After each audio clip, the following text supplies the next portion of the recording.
What's up, everyone? Welcome to the Same Philly Sports History for August 15th, 2024. I'm your host, Jim Montgomery. Welcome to a Thursday edition of the podcast. Lots of feedback from yesterday's show and the rant. It was good to see that the boos were raining down at Citizens Bank Park, and justifiably so. But a lot of the feedback I did get stemmed around the fact, okay, that's great. You're pissed off. You keep saying they need to change it, fix it. How do they do that? And since this is a shorter form show, if I had a 4-hour show, I would have gone over all of this yesterday. But of course, I do have some ideas to fix it.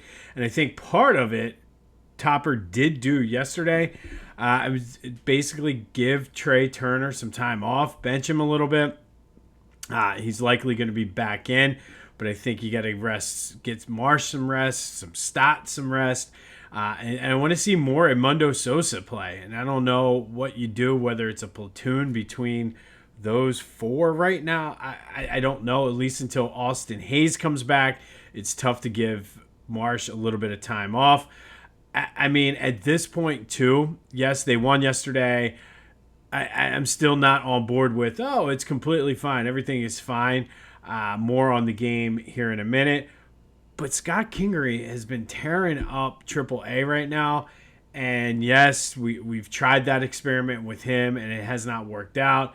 Not much different than what's going on with Bryson Stott. So at this point, maybe you call him up. I don't know. Why not? It can't hurt with the way things are going. Maybe some team building. And I'm not saying going bowling or this, that, or the other. Like, we used to do it in my fraternity. Kidnap them. Whether it's Scwarber or whoever come in, or even Dombrowski, come in, kidnap 3 or 4 of them, just drop them off somewhere with no phones, no nothing, and tell them to get back to Citizens Bank Park. I don't know. Figure it out. It was always one of my favorite things that we did in the fraternity. But, hey, at this point, all options are on the table. But I do think that apparently they had a team meeting. Even though nobody's going to admit they had a team meeting. I don't know if that's going to work or not, but we'll see. But some type of something to shake it up. He did shake the lineup up a little bit yesterday, and I guess it worked. They won 9-5. I do think the Scwarber home run was huge. If he doesn't hit that changes the entire complexion. I'm not ready to go as far as some people and say, it saved the season, but who knows? That could be the point we go back to in a couple months and say that really is what saved the season. I want to see it consistently now. Did see some more good things yesterday. Bryce actually hustled out of the box, beat out a throw to first of what could have been and would have been earlier in the season, a double play. So that was good, but I'm still not ready to say they're back and they figured it out. I want to see more of it. We'll see what Trey Turner does coming back into the lineup today. You have 4 against the Nationals. You have to take advantage of that. They're 5-1 versus the Nationals this year. Wheeler's on the mound. Come out, make a statement today, and kind of roll into the weekend riding high off of a big win tonight. But like I said, we'll see what happens. I'm not quite ready to say they're back yet. I still think they deserve to be booed until and maybe the boos were part of what helped them. I don't know. But they deserve to be booed.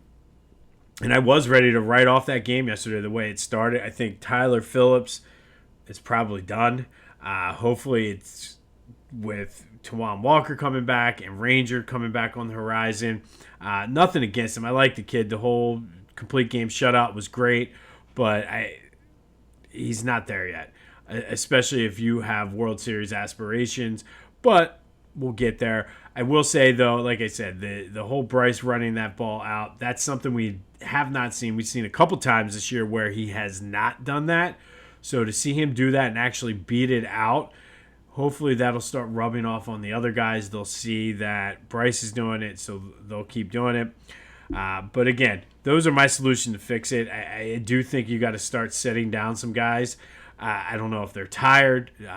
Maybe it sends a message, whatever. I would not be opposed to bringing Scott Kingery up, bringing somebody fresh. I do want to see more Edmundo Sosa. Good things happen when he's in the lineup. And I think even though he's off the bench, he's been pretty consistent when he's gotten playing time, which that's what they need. There's no consistency right now. So maybe having him get some regular at-bat. Hopefully Austin Hayes comes back, and that will also help alleviate some of the burden. And for as good as the starting nine is with this team, their bench is a little which is why we wanted to get at the trade deadline an outfield bat.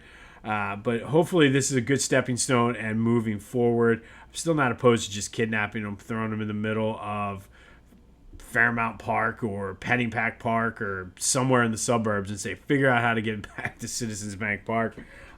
Maybe they can have some fun with it too. But good win. They got to win the first game of a series. And the Nationals are not a bad team this year. Not nearly as bad as they were last year. Up and coming. One of those teams, division team that would love nothing more than to just come in and ruin the Phillies' day, especially because we've kind of, when the Phillies are good, they sort of own the Nationals. When the Nationals are good, they sort of own us. So there's always that little bit of a rivalry. So they're going to be ready to play. So the Phillies need to build on this momentum and keep going. I did probably set a record yesterday for the use of the words absolutely and ridiculous, and maybe even pathetic. So I do apologize for trying to go mainstream, but I just that was just real raw frustration coming out. So I do apologize if you listen with your kids in the car and you heard a few F-bombs, but sometimes you got to do what you got to do. And ironically enough, I was saying about how I felt for the kid who was coming to their first Phillies game, and that was the effort they saw. My boss has some family in. Her husband has family in Idaho, so they were in town for a little bit. Went to that game. Not only was it their first Phillies game, it was their first professional sporting event, and that's what they saw. So hopefully we've turned the corner. And like I said, they got to build on this, and they just want to see consistency. So let's get it going tonight against the Nationals. Like I said, Zach Wheeler on the mound. Let's get started and then carry the momentum. I think that's the issue. Like a loss today would almost kill any momentum you had. But we'll see. That is tonight. Be sure to follow me on social media, Jimbo_Mont, Twitter and TikTok, at Philly Jimbo on Instagram. Follow the YouTube channel and subscribe, Jimbo_Mont. That's really how we grow and really get this thing out to the masses. And then just spread the word of mouth. We're approaching 2 years, believe it or not. 2 years straight of doing this podcast. And I was never as angry as I was yesterday at the Phillies. But spread the word. Let's keep this thing going. Then check out my boys over at the Clashing Conferences podcast. They're doing great things over there for baseball.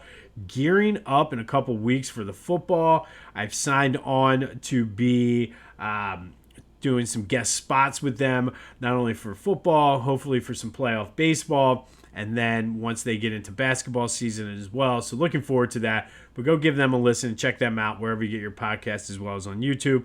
And then go do some back-to-school shopping. Philly Goat's got you covered. I've come down a little bit. You can go buy Philly stuff.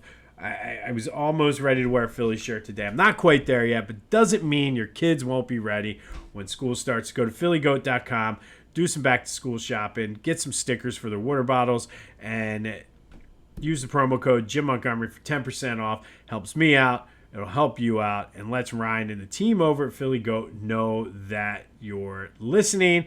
Still trying to figure out whether I can make it to the watch party with John Kruk down at the Palladium. If anybody knows, the big thing right now is the kids. Is the Palladium? I know some places are kid friendly while others are not. Is the Palladium kid friendly? Can I bring my kids? They hang out and meet John Kruk?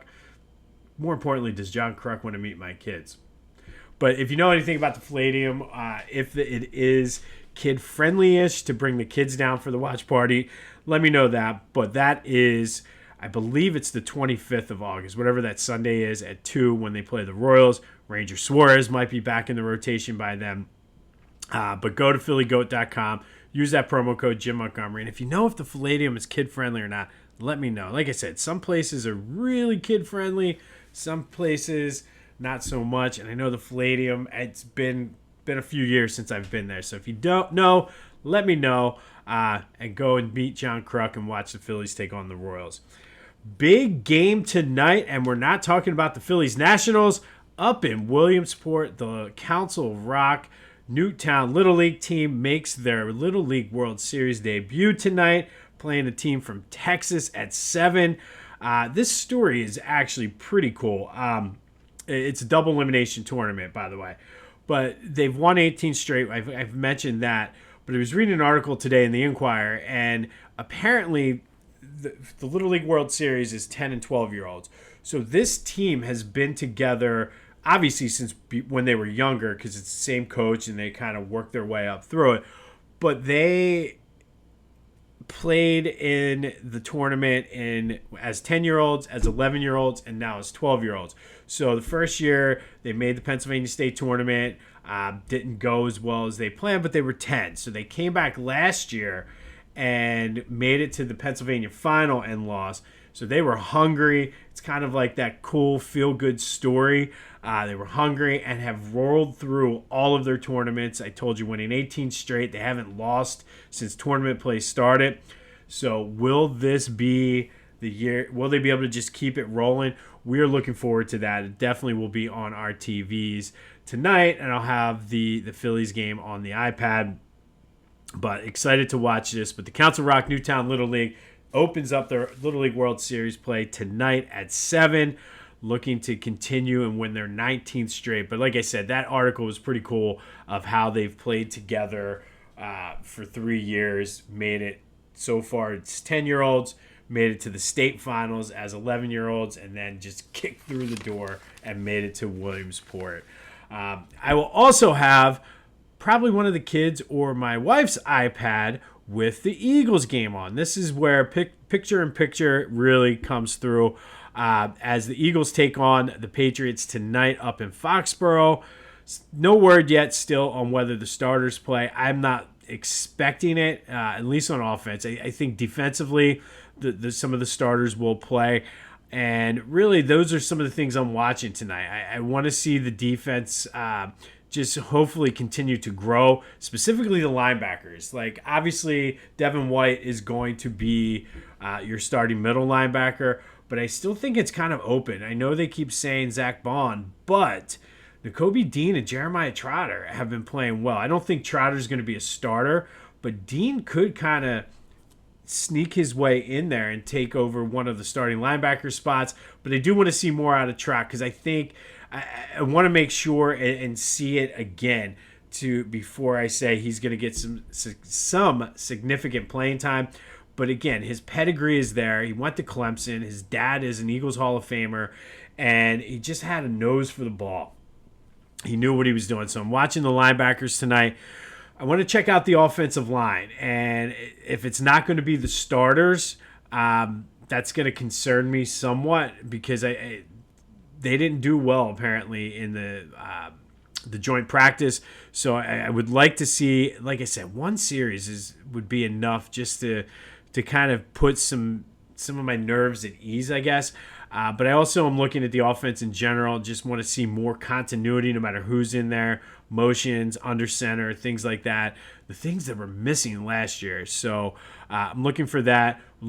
Want to see these young corners play. I don't think Cooper DeJean is going to play, but I want to see good things out of Quinyon Mitchell. I want to see good things out of Keely Ringo, Isaiah Rodgers if he's playing. I want to see these guys, and those are really the things I'm looking for. I'm not expecting the starters to play, but defense is going to be my focus tonight. I want to check out the linebackers and the cornerbacks. It seems like the defensive line, if they're going to play some of the stars, I would like to just see them come in and dominate. But we'll see what they do. But I really am intrigued with this linebacker battle and really want to see what we have in Jeremiah Trotter Jr. But that'll be tonight. Lots of flipping of channels going on. Lots of small screens along with the big screen. So it's a good night to be a Philly sports fan. All right, today we're going to go back to 1990. And on this day in 1990, the Phillies beat the Giants 6-0 at the Vet. Darren Dalton went 1 for 3 with a homer and 2 RBI. But it was all about Terry Mulholland, who pitched his only career no-hitter and the first ever at Veterans Stadium. Hard to believe that it took 21 years for a no-hitter to be pitched at the Vet. Just more so amazing, not so much that the Phillies never pitched a no-hitter. Like Steve Carlton, you would have thought would have pitched a no-hitter as dominant as he was. But the fact that some of those early 70s Phillies teams and those late 80s, early 90s Phillies teams were so bad that they never got no-hit. It was the first no-hitter in Philadelphia, no less, in 90 years. All of the Phillies no-hitters up until that point for the previous 90 years all happened on the road. It was the 8th no-hitter of the 1990 season, which I believe is still the Major League Baseball record.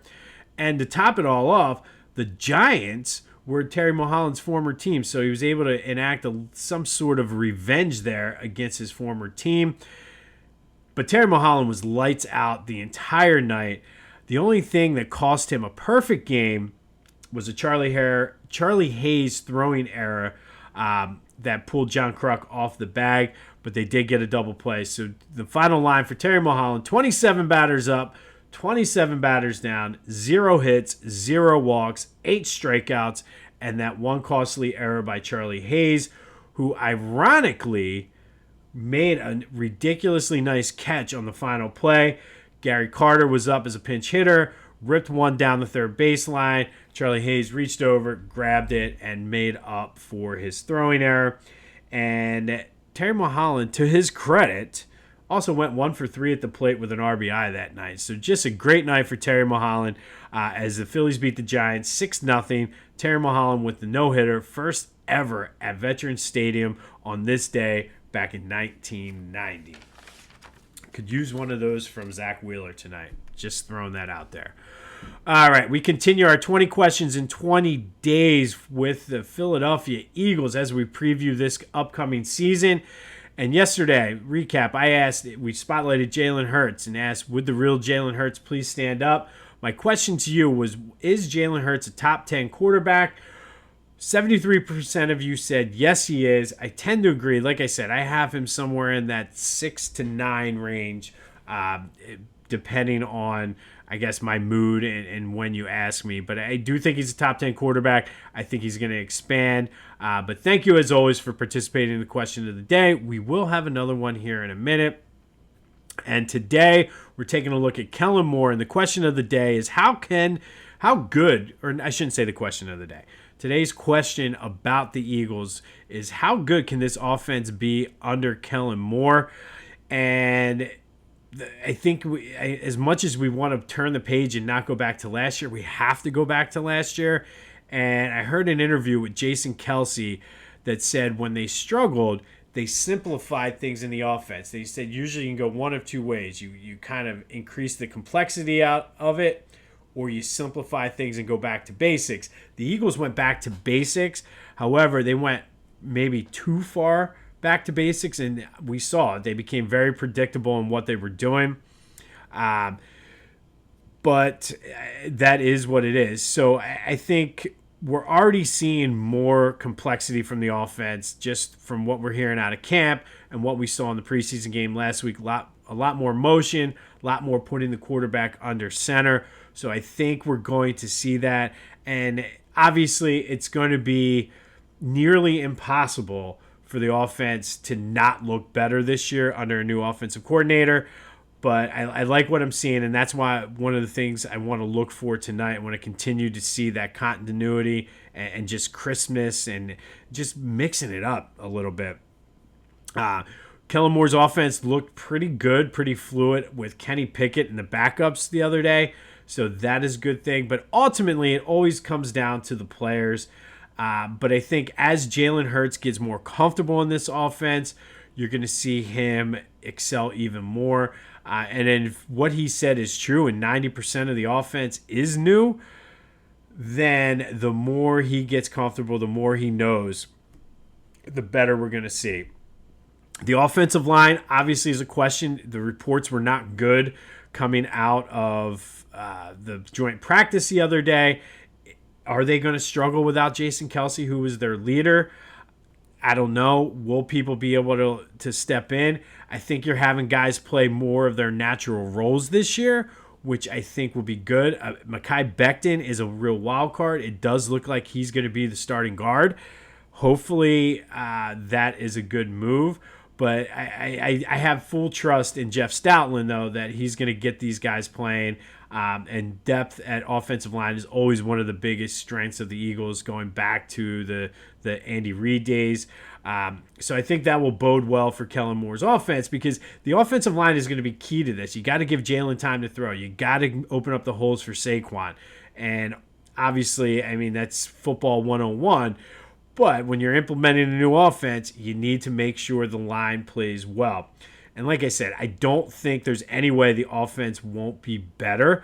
I think Jalen's going to have a good season. And if Jalen has a good season, that means AJ and Devontae will also have good season. But my question of the day for you guys is, who is going to have a bigger season under Kellen Moore? Obviously, we know Hurts, Devontae Smith, and AJ Brown, taking them off the table because they're going to have big years. Really, they had good years last year despite all of the drama and stress. But Kellen Moore has a little bit of a reputation.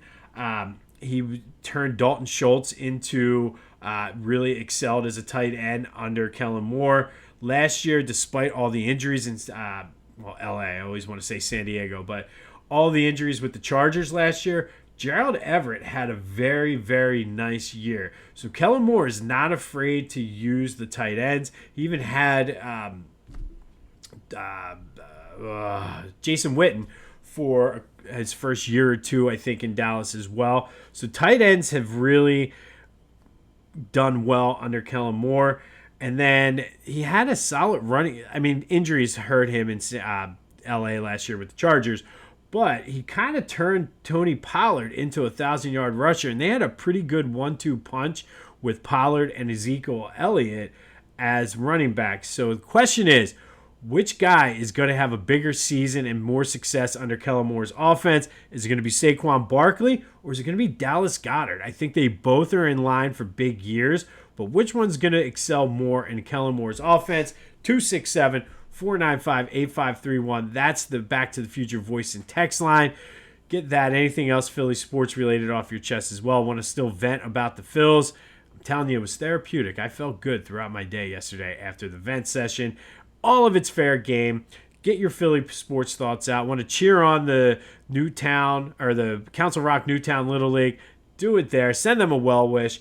But the question of the day, which guy is going to have a bigger season under Kellen Moore? Saquon Barkley, Dallas Goedert. I'm leaning toward Goddard. I think Barkley is who he is. I'm thinking we might see a breakout season from Dallas Goedert, which is, as somebody who averages, I think, 70-some catches a year, to say he's going to have a breakout year, I think is key. But I think Kellen Moore's history with tight ends, I think, leads me to believe that. Not saying Saquon's not going to have a good year, because he is. But what do you think? 267-495-8531. That's the Back to the Future voice and text line. Let me know your thoughts. But today's question is, how good can this offense be? I think the sky is the limit, and I think they can go as far as their healthiness. As far as their health and just the commitment and the dedication of the players will take them. But I'm excited for it. I think Dallas Goedert has the bigger year, more success, I think, based on Kellen Moore's history. But let me know your thoughts. Is it Saquon or Dallas? And that has been our 20 questions in 20 days for the 2024 Eagles. On this day in 1990, Terry Mulholland pitched a no-hitter against his former team, the Giants, at Veterans Stadium. Came one Charlie Hayes error away from a perfect game. Also went 1 for 3 at the plate with an RBI. Just a solid day for Terry Mulholland, and that happened in 1990. Told you what we're looking for in the preseason game tonight. Obviously, we just want health. I would love to see the starters play a series or two. I know that people are pretty split on that, but I want to see them play one. Just I need it for my own state of mind, my own mental well-being. I need to see it. But we'll see what happens. Good luck to the Council Rock Newtown Little League team tonight as they take on Texas in their opening game in the Little League World Series. Who knows what we're going to get from the Phillies tonight, but I would love to see a Zach Wheeler no-hitter and then the offense explode for 10 to 12 runs tonight. That would make me feel a lot better and be willing to go a step and say, hey, maybe they are back. But we will find out, and I'll let you know how it turns out tomorrow. It's going to be another beautiful day. Go have yourselves a Thursday. This has been This Day in Philly Sports History for August 15th, 2024. My name is Jim Montgomery, and until next time, I'll see you when I see you.